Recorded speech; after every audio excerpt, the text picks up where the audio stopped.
Hi friends, মাত্র ঘুম থেকে উঠলাম। উঠে ফজরের সালাত আদায় করলাম এবং এখন বের হয়ে যাব। এখন বাজে 5টা 15।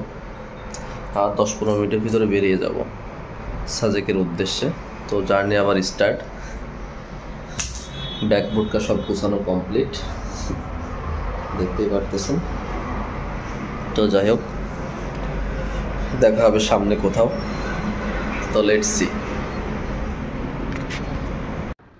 Hello friends, this is Rabbi Ahmed. Welcome to my YouTube channel and Facebook page RHR Blogs.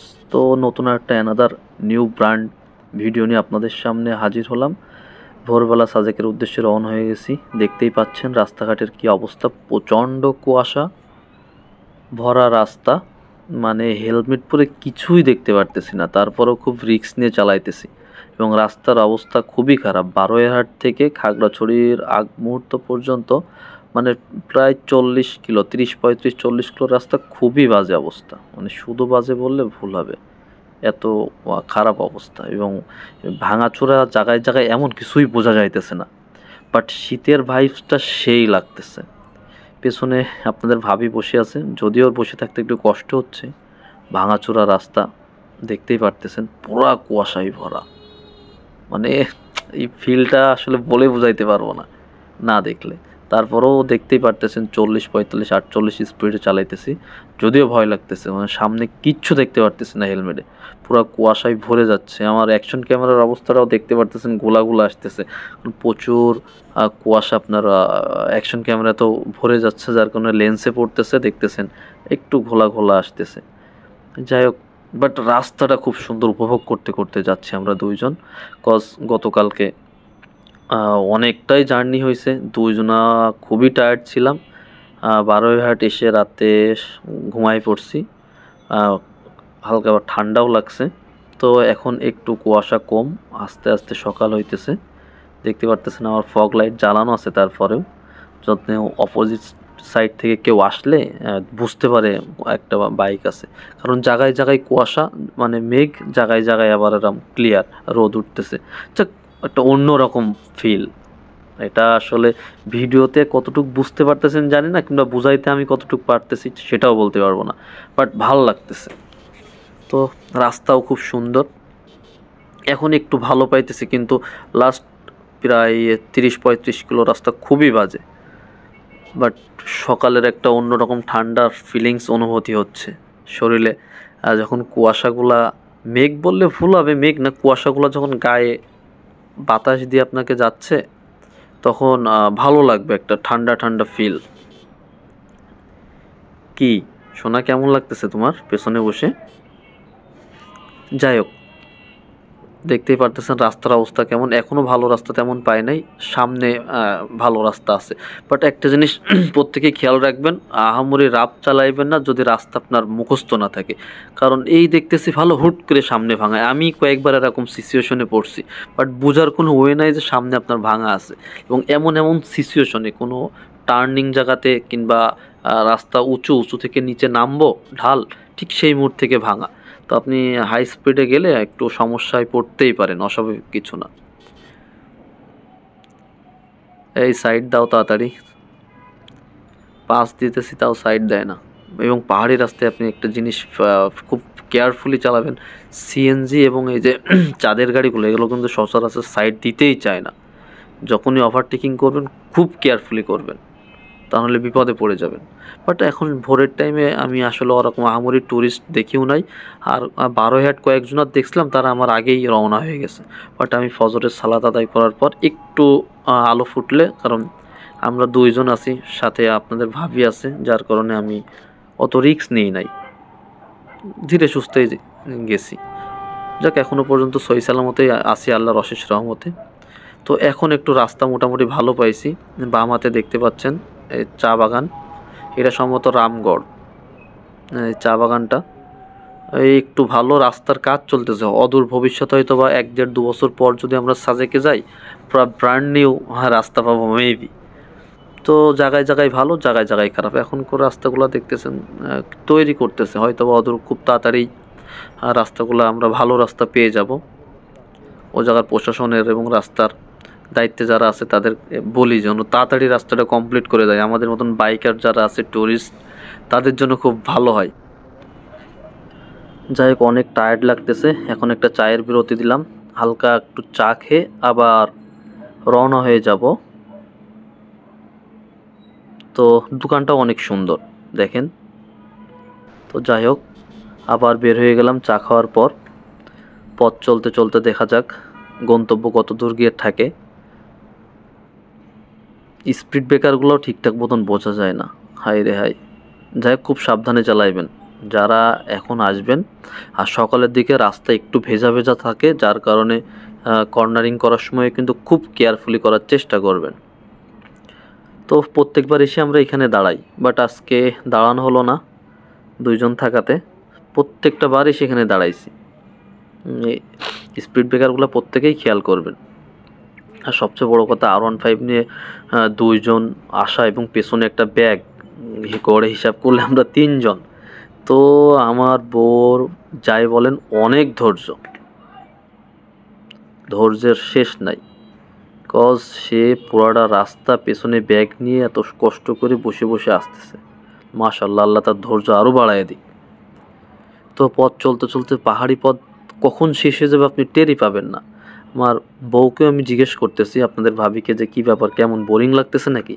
তো সে রিপ্লাই দিল যে না, আজকে খুবই ভালো লাগতেছে। কজ তার কাছে এই রাস্তাটা পুরাই নতুন, সে কখনো পাহাড়ে এর আগে আসেও নাই, জাস্ট ফিল করছে পাহাড় কেমন হতে পারে, বাট আজকে সে সচক্ষে পাহাড় এবং পাহাড়ি রাস্তা সে দেখতেছে। তার জন্যই মূলত এই ট্যুরটা আমার। তো আমি যদি তাকে ভালো হ্যাপি করতে পারি, আমি নিজে সার্থক। সত্যি ট্যুরটা আপনার ভাবির জন্যই মূলত, কারণ বিয়ের পর হানিমুনেও যাই নাই, এটাই মনে করেন আমাদের হানিমুন হয়ে যাচ্ছে। যদিও এই হানিমুনে এমনটা হয় না, বাইক নিয়ে আসাটা অনেকেই বলছে যে যাওয়ার দরকার নেই বাইক নিয়ে, ওর কষ্ট হবে অনেক। তারপরও আমি আল্লাহর নাম নিয়ে বের হয়ে গেছি যে না, আমার ইচ্ছা ছিল লাইফে বউকে নিয়ে একটা বাইক ট্যুর দিব, তা আবার সাজেক। তো যাই হোক, আল্লাহর উপর ভরসা করে চলে গেলাম। আবার একটু দাঁড়াইলাম একটু রেস্ট নেওয়ার জন্য। দেখলাম খুব সুন্দর মসজিদ, প্রত্যেকটা জেলা থানাতেই এই ধরনের মসজিদ করছে। তো যাক, মসজিদটা খুবই দারুণ ছিল। তো এখানে একটু দাঁড়ায় আবার বের হয়ে যাব আমরা, রেডি বেরোনোর জন্য। তো আমরা খাগড়াছড়ি শহরের কাছাকাছি চলে এসেছি। সামনেই খাগড়াছড়ির যে গেট শহরে ঢোকার, সেই গেটটা পাবো। তো এখন বেলা হয়তো বা কয়টা বাজে, 8টা, 8:30, 9টা বাজে, অ্যাকুরেট টাইম বলতে পারতেছি না। এই সেই খাগড়াছড়ির গেট দিয়ে এখন আমরা প্রবেশ করব খাগড়াছড়ি সদরে। তো দেখতেই পারতেছেন, এটা হলো সেই খাগড়াছড়ির গেট, বুঝছো? দাঁড়াবা এখানে? ওকে, তাহলে গেলাম। যাক, আমার ওয়াইফকে জিজ্ঞেস করলাম ওর দাঁড়াবে কিনা, ছবি টবি তুলবে কিনা। বললো না, কজ ওর একটু টায়ার্ড হয়তো বা লাগতেছে, কোথাও তেমন দাঁড়াই নাই, 2-5 মিনিট করে দাঁড়াইছে, একটা চা খাইছি এমন। তো দেখতে থাকুন ভিডিওটা। আমরা খাগড়াছড়ি বাস স্ট্যান্ডে চলে এসেছি, সামনেই শাপলা চত্বর। এই যে দেখতে পাচ্ছেন, শাপলা চত্বর থেকে বামে হলো সাজেকের লেন। তো আমরা বামে ঢুকে গেলাম সাজেকের উদ্দেশ্যে। তারপর যাইতে যাইতেই বাগাইছড়ির আগেই দেখলাম একটা বাজার, ছোট্ট, খুব সুন্দর। আজকে সকালে দেখলাম বাজার, সব টাটকা জিনিস, পাহাড়ি শাক সবজি, পেঁপে, কলা, বিভিন্ন ধরনের ফ্রুটস নিয়ে ওরা বসছে।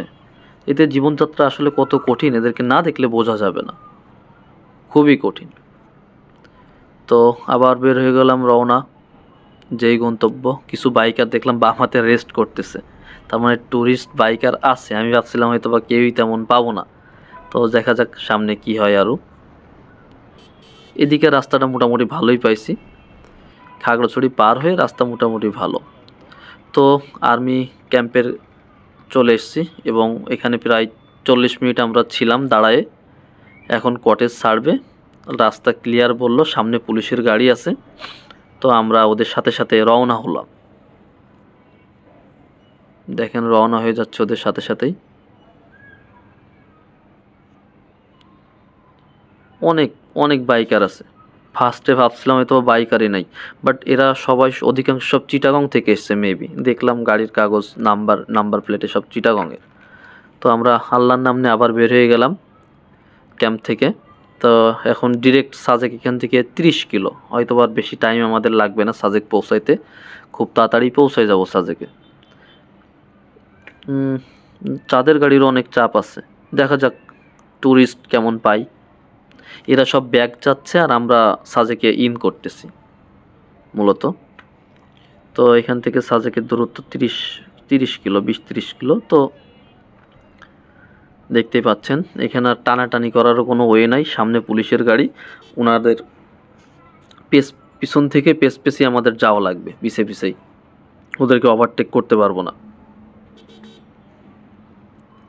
তো স্পিড ব্রেকার, আমি তো সিঙ্গেল, ওরা গ্রুপ নিয়ে আসছে, যার কারণে ওরা ওদের মতন যাচ্ছে। আমি চেষ্টা করব সবসময় সবার আগে থাকার, কজ সামনে বাইক থাকলে পরে আমার চালাইতে একটু কষ্ট হয়, কখন হুট করে ব্রেক করে, সবার চালানোর স্টাইলও তো এক না। বাট আমি সামনে থাকার চেষ্টা করি যেন সামনে আমার ক্লিয়ার থাকে, কিছু হইলে আমি নিজেকে যেন কন্ট্রোল করতে পারি, যার কারণে অলওয়েজ আমি এই থিওরিটা ফলো করি। যখনই হোক আমি সামনে থাকব, এবং যদি সামনে কেউ থাকে তার থেকে একটু ডিস্টেন্স নিয়েই থাকবো, এমনটা ভাবে আমি বাইক চালানোর চেষ্টা করি অলওয়েজ। তো এটা হলো লাস্ট স্টপেজ, এখানে এসে আমাদের দাঁড়ানো লাগছে, এটা ক্রসিংয়ের জন্য দাঁড়ানো লাগে। সাজেকে যারা থাকে তারা এখন ব্যাক করবে, এবং আমরা এখন যারা সাজেকে ঢুকবো এখান থেকে সাজেকে 10 কিলো, 10 থেকে 15 কিলো। তো ওরা ইন করবে না, আমরা আগে যাব, তারপরে ওরা ওখান থেকে ব্যাক করবে, সম্ভবত আমাদেরকে আগে ছাড়বে। তো এখানে কিছুক্ষণ দাঁড়াই থাকলাম, 10-15 মিনিট এখানে দাঁড়ানো লাগছিল। এখান থেকে আবার পুলিশের গাড়ি আমাদের পুরো সাজেকে আবার নিয়ে যাবে। আগে এই সিস্টেমটা ছিল না, রিসেন্টলি হয়তো বা রাজনৈতিক উচ্ছৃঙ্খলতার কারণে এগুলা নতুন করে করছে, যার কারণে এই অবস্থা। তো যাই হোক, এখানে অনেক গরম, কারণ রোদ উঠে গেছে, এখন বাজে প্রায় 11:30 কি 11টা হবে। আর যারা স্থানীয় তারা আগে চলে যাইতে পারবে, যেমন কটেজ ছেড়ে দিছে, এখন আমরা যাচ্ছি আমাদের মতন। সামনে পুলিশের গাড়ি আছে, আমরা তার পিছে যাচ্ছি। আর একটা জিনিস খেয়াল করবেন, এটা আসলে বলাটা কি কতটুক যৌক্তিক মনে করবেন জানি না, বাট প্রত্যেকেই ভালো চালায়, বাট বিপদ তো আর বলে কয়ে আসে না, সাবধানের মান নাই। এটা আমি খুবই বিলিভ করি কথাটা। আপনার সামনে এবং পেছনে যে থাকবে তাদের দুজনা থেকে মাঝামাঝি একটা ভালো ডিস্টেন্সে থাকবেন। কজ হুট করে সামনের গাড়ির যদি কিছু একটা হয়, আল্লাহ না করুক, জন্য আপনি আপনার মতন সেফলি গাড়িটা কন্ট্রোল করতে পারেন। এই যেমন একজন আমাকে ওভারটেক করে চলে গেল, খুব সুন্দর মতন সে তার সাইড নিয়ে চলে গেছে। ওই হুট করে পাল্লি দেওয়া পাহাড়ি রোডে কখনোই এটা করবেন না, করলে একটা বিপদ হলে সারা জীবনের কান্না হয়ে যাবে। কি হবে সেটা তো আর বলতে পারবো না, বাট ছোটোখাটো কিছু হবে না, চারি সাইডে পাহাড় অনেক নিচ। দেখতেই পারতেছেন কিভাবে প্রত্যেকের ওভারটেক করতেছি। ওভারটেক করার সময় প্রত্যেকেই খুবই সাবধানে ওভারটেক করার চেষ্টা করবেন। পাহাড়ি রাস্তা, কনফিডেন্ট যদি না পান তাহলে ওভারটেক কখনোই করবেন না, একটা বিপদ হয়ে গেলে বুঝতেও পারবে না কখন কি হয়ে যাবে। তো আমার সামনে অনেকগুলো বাইক ছিল, এই ছাগল সাবধান, অনেকগুলা বাইক দেখতেছেন সামনে। তো দেখি কয়টা ওভারটেক করতে পারি। আসলে এরা রেস দিয়ে বাইক চালাইতেছে পাহাড়ি রোডে, সাইডও দিতে চায় না। আমি সিঙ্গেল, আমি আমার মতন বেরিয়ে যাব, কোনো ওয়ে নাই। কিছু আছে খুবই রাফ চালায়, এবং কিছু দেখলাম না ভালোই চালাইতেছে। পাহাড়ি রোডে কখন আসলে তাড়াহুড়া কিংবা রাফ চালানোর প্রয়োজনই নাই, আপনার জোরে যাবেন, আপনার প্রয়োজন যান, বাট ওই যে কাউকে ওভারটেক করবো, কারোর সাথে পাল্লা দিব, এমনটা কখনোই টেন্ডেন্সি পাহাড়ি রাস্তায় নিয়ে আসবেন না। দেখতেই পারতেছেন কেমন আঁকাবাঁকা কর্নারিং, আবার ভাঙা। বললাম না যে হুটহাট সামনে কখন ভাঙা পড়বে আপনি বুঝতেই পারবেন না।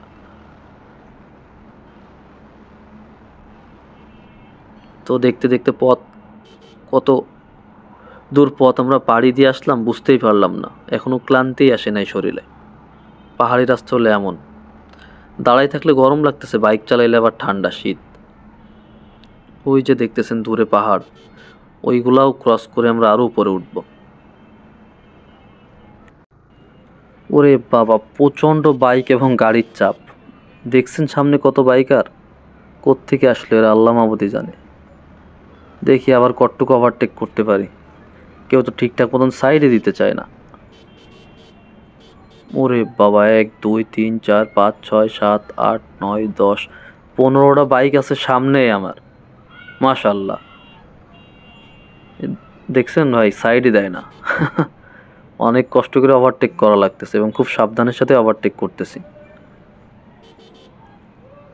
ওরে কর্নারিংও তো সেই দেখছেন, কেউ কারোর সাথে তেমন ডিস্টেন্স নিয়েই চালাইতেছে না, প্রত্যেকে গায়ের সাথে গা লাগায়। আল্লাহ না করুক একজন পড়লে পেছনের আরও 5 জন পড়ে যাবে, এমন অবস্থা। বাট আমি সবসময় অলওয়েজ চেষ্টা করি একটা নির্দিষ্ট ডিস্টেন্স নিয়ে চালানোর। পিছনে পিছনে চালানো ঠিক না, হুট করে সে ব্রেক করলে আমি কন্ট্রোল নাও করতে পারি, হয় তার ডান সাইডে ফাঁকা জায়গায় থাকবো চালাবো, ডান সাইডে ফাঁকা, এই দেখতেই পারতেছেন আমার সামনে কতটুকু ডিস্টেন্স। বাট এই সামনের বাইকারটা একবার ডান একবার বাম এমন করতেছে, দেখি ওকে ওভারটেক করতে পারি কিনা। বাট সবসময় সাবধান, রাস্তা চিকন, অপোজিট সাইড থেকে যখন তখন কোনো একটা গাড়ি হোক বাইক হোক আসতে পারে, তখন অবশ্যই আপনার সুন্দর মতন কন্ট্রোল করতে হবে। দেখেন ভাই সাইডই দেয় না আমারে, কি বলবো। যাক, কষ্ট মষ্ট করে ওভারটেক করলাম। সামনে আরও অনেকগুলা বাইক, দেখা যাক কতটুকু আগিয়ে যেতে পারি। চল চল চল চল, দেখছেন কেমন ভাঙাচোরা। বাট পাহাড়ি রাস্তায় খুবই কেয়ারফুল। সামনের ভাই আবার ভিডিও করতেছে মোবাইল নিয়ে।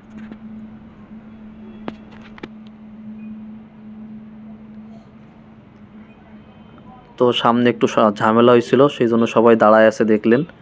পুলিশের গাড়িটার ব্রেক ঠিকঠাক মতন করতে পারছিল না, তার কারণে অনেক জ্যাম হয়ে গেছে, দাঁড়াইছে, জ্যাম বেঁধে গেছে। এখন আমরা লাস্ট আর 2 কিলো 3 কিলো রাস্তা আছে, এখন এটা আমরা ক্রস করব।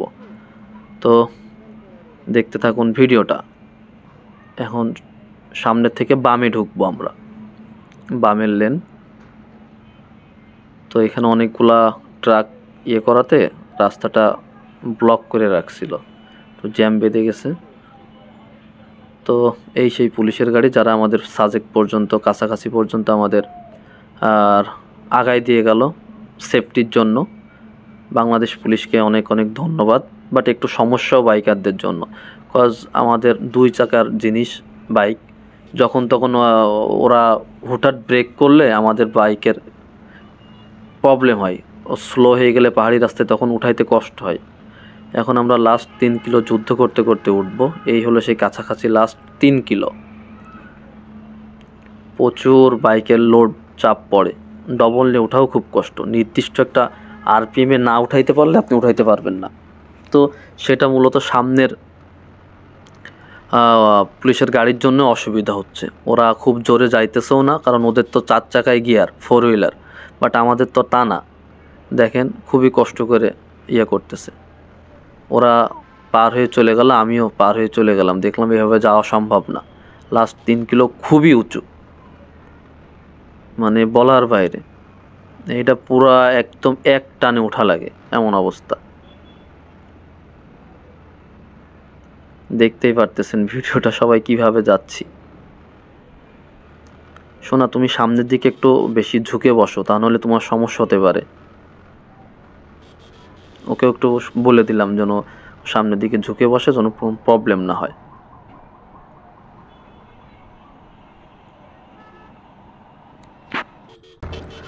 আমরা খুবই কাছাকাছি চলে এসেছি, আর কিছুক্ষণের ভিতরেই আমরা সাজেকের যে মূল ফটক বা মূল গেটের সামনে পৌঁছে যাব।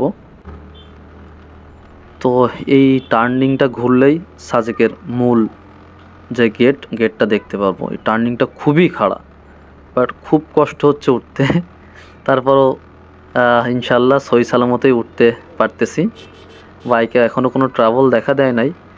তো 1 2 3 4 5 6 7 8 9 10, এই দেখেন এই মোড়টা ঘুরলেই এই যে এই গাছটাই হলো আমার নিরিখে, মনে রাখছিলাম গাছটা পাশেই। এই এখন সাজেক গোয়িং টু প্যাভিলিয়ন পৌঁছায় গেছি। এই দেখেন সেই গেট, সাজেকের কাঙ্ক্ষিত সেই গেট। অবশ্য সাজেকের গেটটার একটু সুন্দর করা উচিত, এত সুন্দর একটা ট্যুরিজম জায়গা, মানুষজন আসে, সুন্দর একটা গেট তৈরি করা উচিত। যাই হোক, নেক্সট হয়তো আমরা সেরকম কোনো গেট টেট দেখবো। এই জায়গা সেনাবাহিনীদের দৃষ্টি আকর্ষণ করতেছি ভাইদের জন্য গেটটা একটু সুন্দর করে। মানুষজন এত কষ্ট করে আসে, গেটটাও একটা অন্যরকম একটা ফিলিংস মানুষকে দেয়। তো এই সেই সাজেক, চারি সাইডে গাছগাছালি, বিল্ডিং নাই অবশ্য, সব কাঠের বাড়িঘর দিয়ে তৈরি। তো এইটা হলো সাজেকের বাম হাতে যেটা দেখতে পারতেছেন, আর্মিদের ফার্স্ট রিসোর্ট হলো এটা। তারপর অনেক রিসোর্ট হয়েছে। এখন আমরা পৌঁছে গেছি। এখন আমাদের কাজ রুম খোঁজা, যদিও রুম বুক দিয়ে আসি নাই। এখন রুম খুঁজতে বের হয়ে যাব। যত তাড়াতাড়ি রুম খুঁজতে পারবো তত তাড়াতাড়ি দুপুরের লাঞ্চটা করতে পারবো। এখন বাজে নিট 12টা, বলছিলাম 12টার ভিতরে হয়তো বা পৌঁছে যাবো, তো 12টার ভিতরেই পৌঁছাইছি। আর একটু আগে পৌঁছাইতাম যদি কোনো ঝামেলা না হইতো। তো এখানে বাইকটা রাখি ছায়াতে, রেখে রুম খুঁজতে চলে যাই। কারণ রুম খোঁজাটা সব থেকে বড় প্যারা হলো রুম খোঁজা। বাইকটা একটু রেস্টে থাকুক, আমরা দেখি কত তাড়াতাড়ি রুম পাই। রুম পাওয়াটাও অনেক কষ্ট। তো সব শেষ, রুম টুম খোঁজা কমপ্লিট। এই রুমটা আমরা দেখলাম ফার্স্টে, অনেক দাম, মানে মুলামুলি করে আমরা রুমটা পাইছি। হ্যাঁ, মানে বলার বাইরে, অনেক কষ্ট করে পাইছি। রুম বুকিং দিয়ে আসাটাই আমি বলবো শ্রেয়। তারপরও যদি সরকারি ছুটি ছাড়া আসেন তাহলে আপনারা ইনশাল্লাহ রুম পেয়ে যাবেন। বাট বৃহস্পতি, শুক্র, শনি এরকম টাইম মিলিয়ে যদি আসেন কখনো রুম পাবেন না। এটা হলো ওপেন স্পেস, এই বারান্দায় সবাই থাকতে পারবে, যেটা দেখালাম। এটা হলো রুমের মূল ইন্টেরিয়র গেট। এটা ওয়াশরুমের দরজা। আর এটা হলো বেড, ডবল বেড। আর সামনের ভিউ, উপরের ইন্টেরিয়রগুলো সুন্দর করে সাজানো, পুরা বাঁশ দিয়ে আর কাঠ দিয়ে তৈরি। এই হলো আমার সামনের ভিউ। এখান থেকে পুরা শুয়ে শুয়ে আমি পুরা হিল দেখতে পারবো। বাট মাশাল্লাহ, আল্লাহর অশেষ রহমত, রুম খুঁজতে খুব বেশি কষ্ট হয়নি, বাট একটু কষ্ট হয়েছে। তো এখন আপনাদের দেখানোর চেষ্টা করি আমার রুমের বাইরেরটা। এই দেখেন বাইরের ভিউ, পুরা ওপেন স্পেসে পাহাড়। মাশাল্লাহ, একটা অন্যরকম অনুভূতি। সামনে থাই গ্লাস দিয়ে রুমটা কমপ্লিট করা। তো এই ভিডিওটা বড় করব না, এখানেই শেষ করব। রুম দেখাইতে দেখাইতে নেক্সট দেখা হবে সাজেকের সারাদিন কিভাবে কাটাইতেছি, 2 দিনের ভিডিও। নেক্সট ব্লগ দেখার জন্য প্রত্যেকে রেডি থাকেন। সেই পর্যন্ত আমার জন্য প্রত্যেকে দোয়া করবেন যেন সহি সালামতে আপনাদের বাদবাকি ভিডিওগুলোও দেখাইতে পারি এবং সাজেককে আপনাদের সামনে রিপ্রেজেন্ট করতে পারি। আসসালামু আলাইকুম।